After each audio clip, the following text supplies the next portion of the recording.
Oke guys, di video kali ini saya bakal bahas berapa sih gaji karyawan di Indomaret.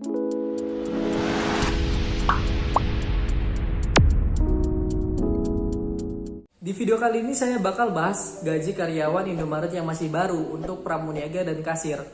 Nah, jadi untuk pramuniaga dan kasir gajinya itu sesuai UMK daerah masing-masing ya. Jadi gini, untuk pramuniaga dan kasir itu kontrak pertama 1 tahun 6 bulan atau 18 bulan, dan kontrak kedua itu 1 tahun atau 12 bulan. Nah, jadi misal gaji UMK di daerah kalian itu 2,7 juta. Nah, 2,7 juta itu baru gaji pokoknya ya, belum gaji tunjangannya. Jadi 2,7 tunjangannya itu biasanya 300 ribuan. Nah, 300 ribuan ditambahin itu tadi, jadi udah jelas 3 jutaan. 3 juta itu belum bersih ya guys ya. Jadi 3 juta itu masih ada potongan di BPJS Kesehatan, BPJS Ketenagakerjaan, dan BPJS Pensiun. Nah, otomatis gini loh, setiap bulan tuh kita nggak perlu mikirin kita bakal bayar tunggakan BPJS. Jadi dari perusahaan itu udah bakal motong sendiri otomatis. Jadi setiap bulannya kita bakal dipotong untuk bayar BPJS Kesehatan dan BPJS Ketenagakerjaan tadi itu. Nah, untuk kasir sendiri itu dia ada perbedaan. Di kasir sendiri itu ada yang namanya uang makeup. Uang makeupnya itu berapa? Uang makeupnya itu 50.000 guys. Jadi perbedaannya hanya itu. Terus semisal nih kalian ada lembur itu satu harinya 224.000 untuk yang masih kontrak ya. Untuk yang udah karyawan udah jelas beda lagi. Nah, jadi satu hari itu satu hari itu lemburnya 224.000 harganya guys ya. Jadi misalnya gini, di bulan Januari itu ada yang namanya lembur atau tanggal merah. Lemburannya anak toko itu hanya di tanggal merah ya guys ya. Jadi kalau nggak ada 1 bulan nggak ada tanggal merah itu nggak jelas, nggak ada SPL.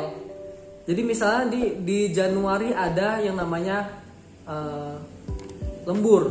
Nah, lemburannya itu kan misalnya ada 2. Otomatis kalian absennya harus on time, nggak boleh telat atau nunda atau ketunda gitulah. Otomatis kan kalian lembur itu ada jamnya gitu.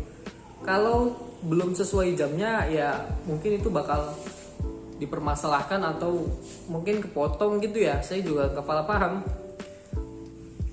Nah, terus kapan cairnya lemburan itu? Nah, jadi di bulan Januari kan lemburnya ada 2. Itu tuh di gajian tanggal 28 itu tuh nggak bakal langsung cair lemburannya. Jadi lemburan itu cairnya di bulan Februari, di bulan depannya gitu guys.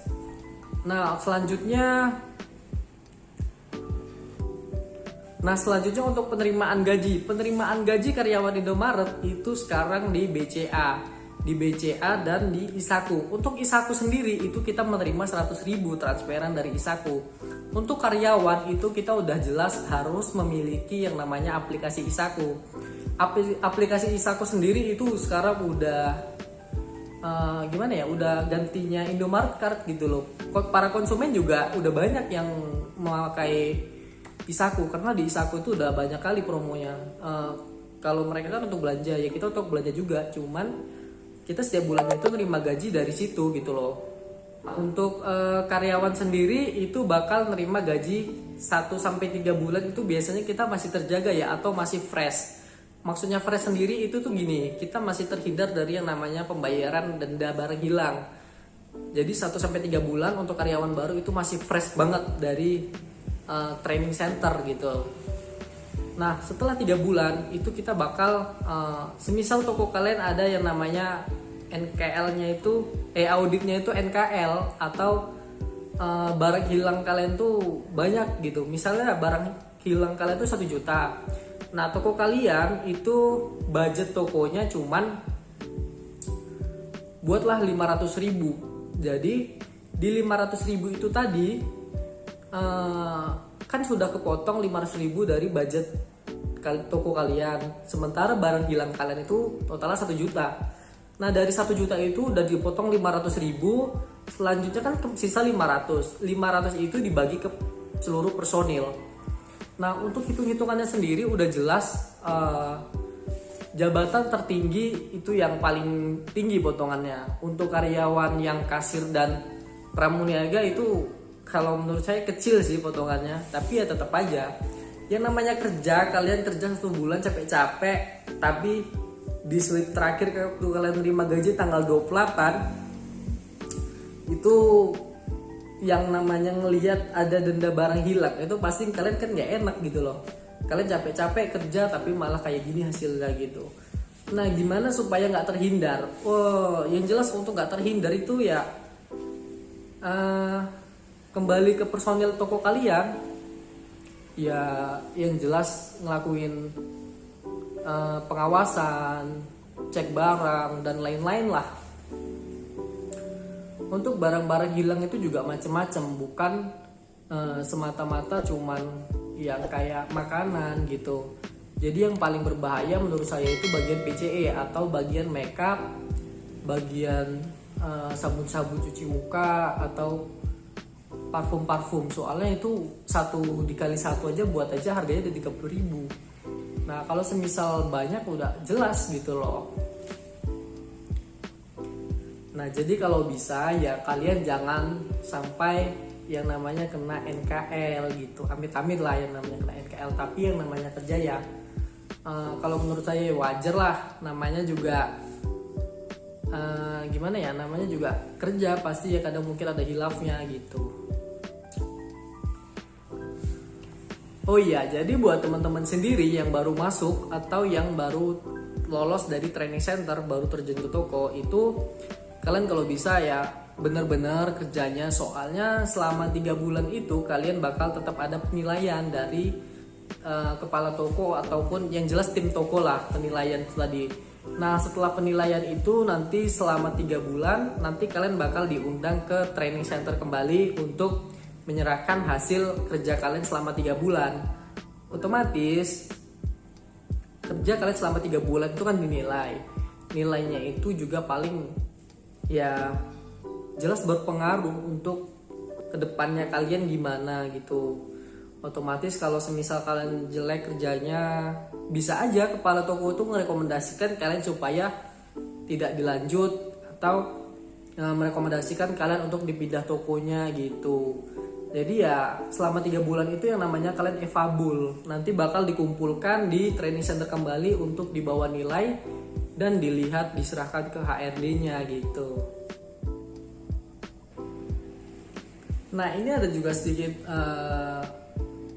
misal gini nih, misal teman-teman masuk kerja tanggal 19. Nah, jadi di tanggal 19, misalnya teman-teman masuk tanggal 19 Februari, gajian Indomaret. Nah, jadi buat teman-teman yang masuk tanggal 28 Januari, misalnya tanggal 19 Januari, kan kita karyawan Indomaret itu gajian tanggal 28 ya. Jadi 19 Januari, 19 Februari teman-teman masuk di toko. Otomatis 19 ke tanggal 28 itu kan belum ada 1 bulan gitu loh. Jadi teman-teman bakal gajiannya itu terhitung rapel ya guys ya. Jadi misalnya gaji kalian itu 2,7 juta.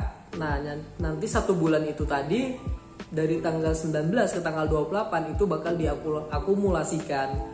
Otomatis kalian bakal rapel dan nerima gaji lumayan besar gitu. Untuk menurut saya sih ya itu enak-enak aja ya. Cuman ya mungkin kalian nanti bakal ngerasa kayak kerasa lama kali gitu. Soalnya 1 bulan pertama jelas pasti bakal gak enak. Soalnya kalian masih berharap uang itu bakal cair cepet gitu. Rupanya ya gak cair gitu. Itu aja pembahasan gaji karyawan di Indomaret kali ini. Buat teman-teman yang masih punya pertanyaan seputar Indomaret, silahkan komentar. Sebisa mungkin pasti bakal saya jawab. Nah, saran saya untuk teman-teman semuanya yang masih ingin bekerja di Indomaret atau yang sudah terlanjur mendaftar di Indomaret dan masih menunggu hasilnya, untuk berkas-berkasnya silahkan dipersiapkan dari jauh-jauh hari, supaya teman-teman nanti sekiranya dipanggil, teman-teman itu tidak keteteran atau tidak terburu-buru gitu loh. Soalnya semua berkas itu harus sudah dipersiapkan dari jauh-jauh hari supaya nanti enak gitu. Untuk berkas seperti SKCK itu juga harus aktif, soalnya nanti kalian bakal ada pengumpulan berkas. Pengumpulan berkas itu semua berkas tuh harus sudah aktif, seperti SKCK, terus ijazah sudah SKL dilegalisir, yang belum punya ijazah boleh pakai SKL. Nah jadi itu sudah harus resmi atau udah aktif semua, belum mati masa berlakunya gitu guys, kayak SKCK dan lain-lain gitu. Oke gitu aja, jangan lupa dilengkapi berkas-berkasnya. Saran saya buat teman-teman yang masih ingin bekerja di Indomaret, semangat terus, optimis aja, kalian tuh pasti bakal lolos di Indomaret. Soalnya tesnya itu ya gak susah-susah lah, gak susah kali. Intinya ya kalian harus percaya diri, yakinin diri kalian, dan persiapkan diri kalian baik-baik gitu. Oke gitu aja, jangan lupa dukung channel saya dengan cara klik subscribe ya.